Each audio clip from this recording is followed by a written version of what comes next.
where you can say it like it is and you're going to get honest feedback. She's the greatest player, female player that ever lived. Then the lady said to me, I don't remember which one, but she said he only had one serve and she had the doubles alley and beat her. And over the course of time, people, including our now president, wasn't president at the time, have offered me sums of... A sudden hush gripped the Linz design hub. In that quietude, an unforeseen tremor began shaking the foundations of the professional tennis circuit. This time, John McEnroe's fire wasn't fueled by a botched line call or some questionable officiating from the chair. Something far more intentional was brewing. He had sights set on Alex Eala, and his words carried the weight of a sledgehammer. Tearing into the league's brass, he spotlighted what might be the most critical, yet overlooked chapter of Eala's current campaign. The young phenom arrived in the heart of Austria, sitting at number 46 in the world. Just weeks prior, she hit a personal best of 29, only for that momentum to vanish in an instant. A brutal Miami exit against Karolina Muchova sent her plummeting, leaving behind a trail of statistics that would worry even the most optimistic observer. Her journey through the 2025 clay circuit was bleak, failing to survive a single opening round across 4 straight events. Traction on the red dirt seemed impossible to find. Then came the opening match in Linz against the formidable Julia Grabher. The 29-year-old local favorite, ranked 87, entered as a wildcard with the entire home crowd and the clay under her boots. With 16 titles earned on the dirt, she understood every subtle slide and grueling rally needed to dominate this specific arena. The contrast was glaring. A hometown hero and surface specialist standing across from a struggling prodigy, searching for her lost spark. On the far baseline stood a rising star grappling with crushing expectations while trying to outrun the ghosts of her recent defeats. The stage was set, the tension was thick, and the stakes could not have been higher for everyone involved. Nobody anticipated the incoming storm, especially not the league directors. Through it all, she remains a picture of humility and relentless hustle. Her character is why she's adored. She's the heartbeat of the Philippines. Meanwhile, across the globe, thousands are waking at 3 in the morning. Alarms are blaring and coffee is brewing as an entire nation huddles around screens, desperate to see their golden girl fight. Those fans earned a show, yet the governing body nearly let them down entirely. That is when McEnroe stepped in, a man who never mistakes a quiet room for a peaceful one when there is a story to tell. He shattered that awkward silence with a truth bomb. To get the full story and support the channel, make sure you subscribe now. He was exposing a deep-rooted institutional flaw. During his latest on-air segment, he did more than just give her a passing nod. He locked in with laser precision.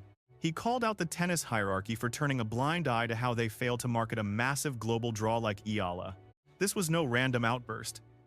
McEnroe pointed to a calculated pattern of scheduling that seemed designed to bury her presence on the tour. From draws that hid her away to match times that ignored her massive international following, the evidence was stacking up. His takedown was sharp and logical, devoid of the usual hot-headedness, focusing instead on a broken structural approach. The league possessed a talent with one of the most fervent fan bases in history, yet they treated her like an afterthought. They either failed to grasp her massive cultural impact, or even worse, they simply didn't care to acknowledge it.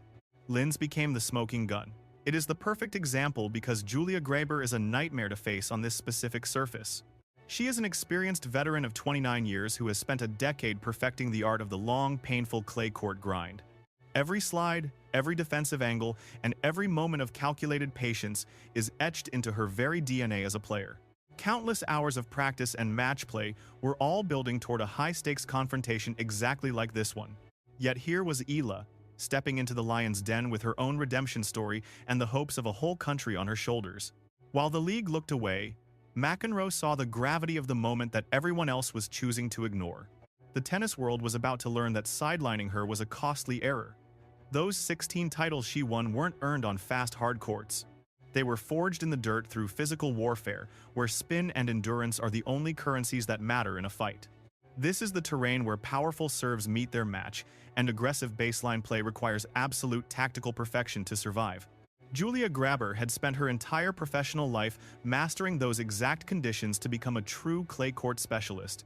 She reached a major final in May of 2023, hitting a career peak of 53 in the world rankings.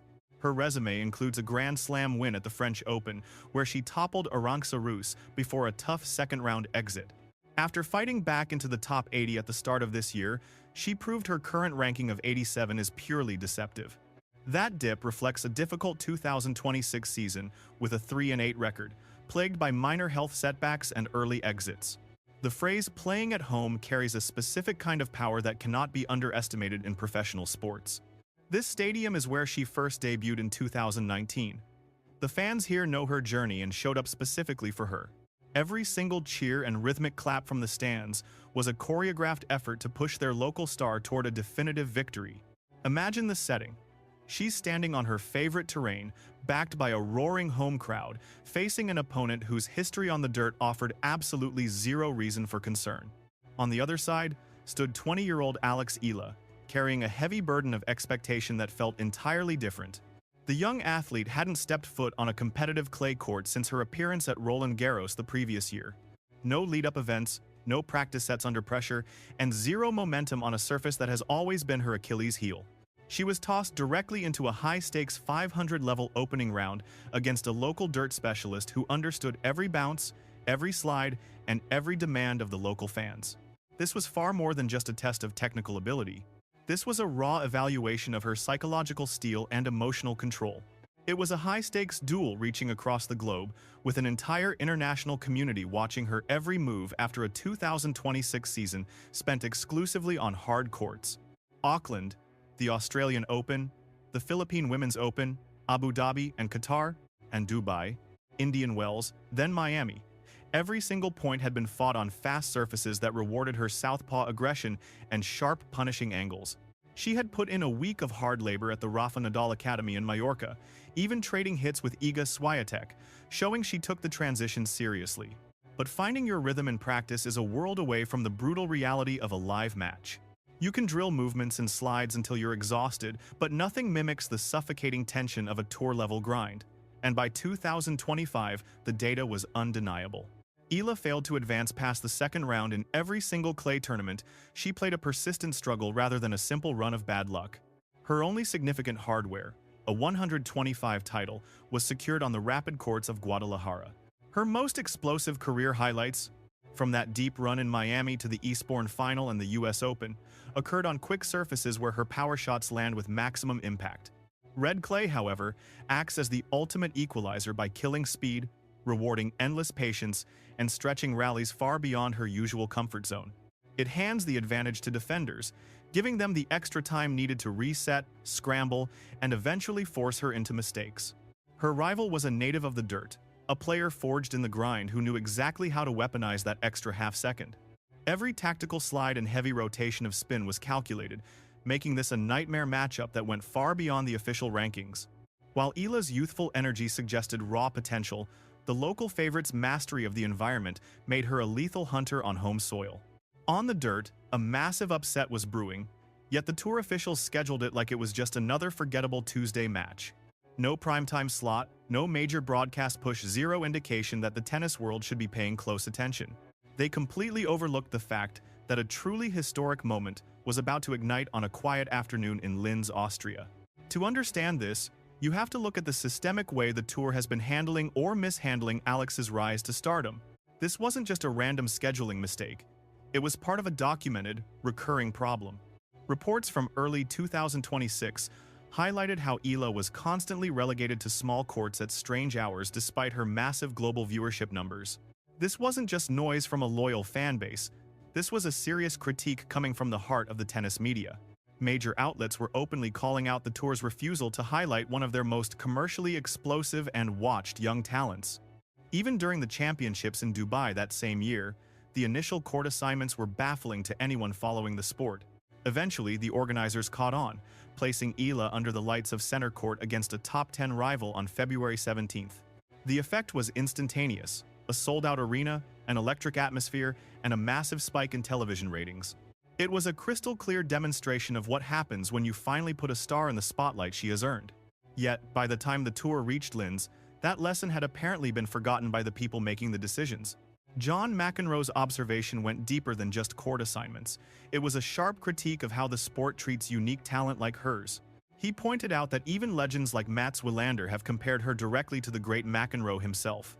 Wilander described her instincts as something almost mystical, likening her natural feel for the game to the legendary touch seen in the 1980s. When you treat a player of that caliber as a mere curiosity, you aren't just making a mistake, you're burying a generational phenom. You are essentially closing your eyes to an athlete who can draw a crowd like very few others in the modern era. You're ignoring the fact that Eala doesn't just play tennis. She captivates entire nations and transforms the energy of every stadium she enters. Putting her first clay appearance of the season, a match thick with the scent of an upset against a dangerous local, on a backcourt with no visibility was a loud statement. It was a decision that highlighted a massive institutional failure to recognize the absolute force of nature that Alex Eala has become. McEnroe's outburst wasn't really about a bad call. It was a protest against a tour infrastructure that completely ignored a rising tide. This time around, the entire world was observing. It's a loud reflection of which athletes the WTA chooses to spotlight. McEnroe felt that such a silence demanded a rebuttal. But this goes far deeper than mere court logistics or scheduling. That specific match ignited a much larger debate, one that spills way past the boundaries of Linz itself. Eala's evolution on the red dirt is a captivating narrative as the tour approaches Roland Garros. The schedule is absolutely punishing. Stuttgart from April 13th to 19th, the Madrid Open until May 3rd, and finally Paris from May 24th to June 7th. 3 back-to-back challenges on the clay, each a vital step toward the most prestigious event in the sport, and each a brutal test that will define her 2026 more than any hard-court success. For Eala, the clay court season remains a story waiting for its final chapter. Her deep run in Miami was legendary, toppling giants like Ostapenko and Swiatek, but that all happened on cement.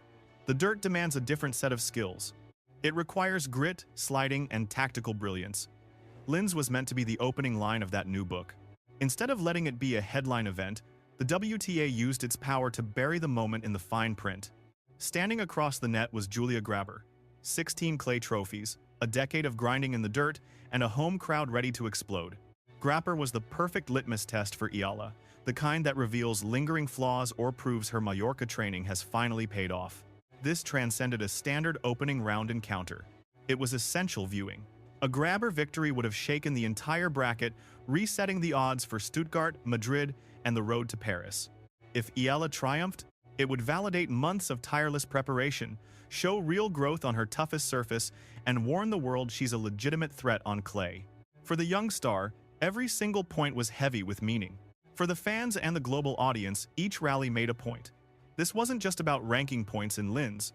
It was about a rising athlete seizing her place in history and forcing the tennis world to listen. A victory for Eala, especially a dominant one, would have signaled a massive leap forward in her development before she hit the French Open. The narrative stakes felt incredibly high for an opening match at a WTA 500 event.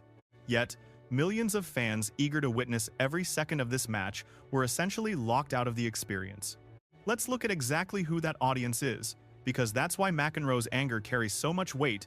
The Filipino fans following Alex Eala aren't just casual, they're the ones waking up at 3 in the morning.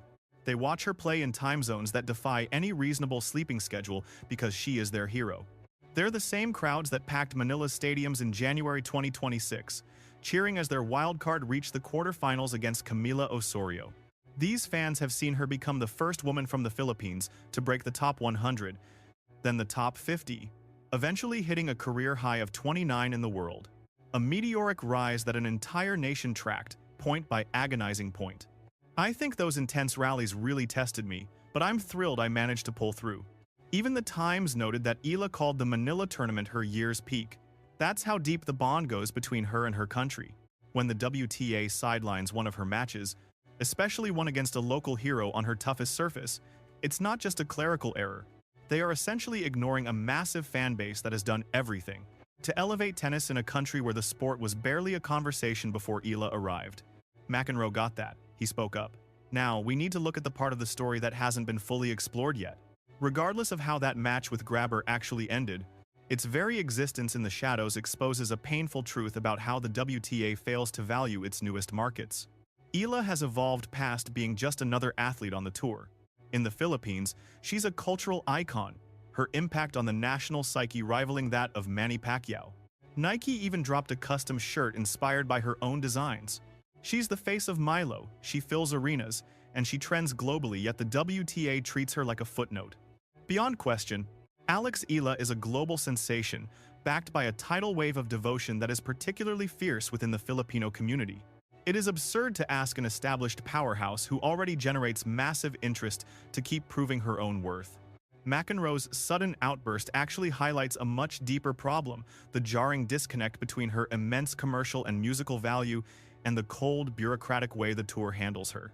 His heated remarks reached well beyond simple tunes.